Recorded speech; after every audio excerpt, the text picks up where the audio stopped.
आरक्षण का फायदा सभी धर्मों के सामान्य वर्ग को मिलेगा। सालाना आमदनी 8 लाख रुपए से कम होनी चाहिए। सामान्य वर्ग के पास 5 एकड़ से ज्यादा खेती की जमीन ना हो, 1000 वर्ग फीट से ज्यादा बड़ा मकान ना हो।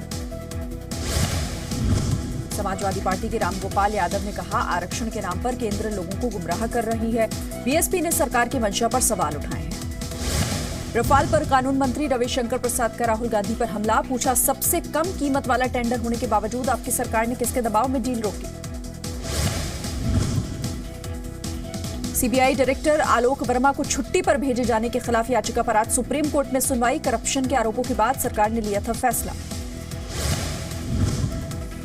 बीजेपी की एक और सहयोगी असम गण परिषद ने साथ छोड़ा। नागरिकता संशोधन विधेयक के मुद्दे पर असम सरकार से समर्थन वापस लिया। असम गण परिषद के अध्यक्ष अतुल बोरा ने दिल्ली में गृह मंत्री राजनाथ सिंह से मुलाकात की। कल यह बिल संसद में पेश किया गया। अफगानिस्तान, बांग्लादेश और पाकिस्तान के अल्पसंख्यक समुदायों को 6 साल भारत में गुजारने के बाद नागरिकता मिल जाएगी। शिवसेना ने पुनर्विचार की अपील की। अपना दल की अनुप्रिया पटेल का आरोप, बीजेपी का एक धड़ा नहीं चाहता कि मोदी के नेतृत्व में सरकार बने। अपना दल ने कहा कि फिलहाल वो एनडीए का ही हिस्सा है और 2014 की तरह इस बार भी एनडीए को ही सत्ता मिले। अवैध खनन घोटाले पर सीबीआई के छापों पर मायावती ने अखिलेश का समर्थन किया। बीजेपी सरकार पर सरकारी मशीनरी के दुरुपयोग का आरोप लगाया।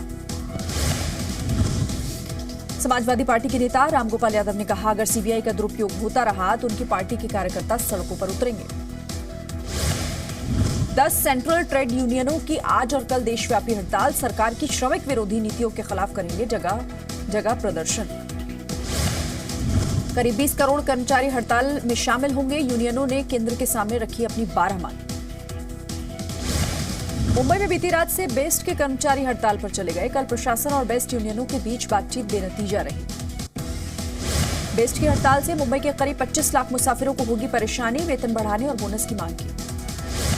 कांग्रेस नेता मणिशंकर अय्यर का अयोध्या मामले पर विवादित बयान, कहा 6 दिसंबर का दिन देश के पतन का दिन था। 1992 में जो हुआ वो नहीं होना चाहिए था। मणिशंकर अय्यर ने कहा, अयोध्या मामले में उस वक्त के पीएम नरसिम्हा राव ने गलती की थी। बाबरी मस्जिद गिराकर हिंदू मुस्लिम एकता को तोड़ने की कोशिश की गई। जम्मू कश्मीर के कठुआ में पुलिस ने 2 आतंकियों को गिरफ्तार किया। दोनों हिजबुल मुजाहिदीन के आतंकी।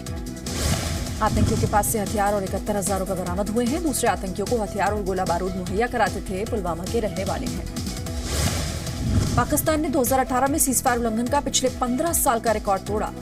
2936 घटनाएं हुई हैं, 61 लोग मारे गए। सेना के फंड में कमी पर संसद की एक समिति ने सरकार की आलोचना की। नॉन लैप्सिबल फंड तैयार नहीं करने पर वित्त मंत्रालय के खिलाफ कड़ी आपत्ति जताई। राम मंदिर और ट्रिपल तलाक पर नीतीश कुमार का बयान, कहा इन मसलों पर बने आम सहमति या फिर कोर्ट के फैसले का इंतजार करें। 2019 में मोदी को फिर से पीएम बनाने का दावा। पटना में तेजस्वी यादव के आवास पर महागठबंधन की बैठक, लोकसभा चुनाव को लेकर हुई चर्चा, सीटों पर नहीं बना फॉर्मूला। इंदौर, भोपाल समेत देश के 16 बड़े एयरपोर्ट्स पर प्लास्टिक के उपयोग पर लगा ban. Airport authority of India का फैसला। यूपी के शाहजहांपुर में श्रीराम लिखी हुई ईंट को लेकर विवाद, नाली के निर्माण में हो रहा ईंटों का इस्तेमाल।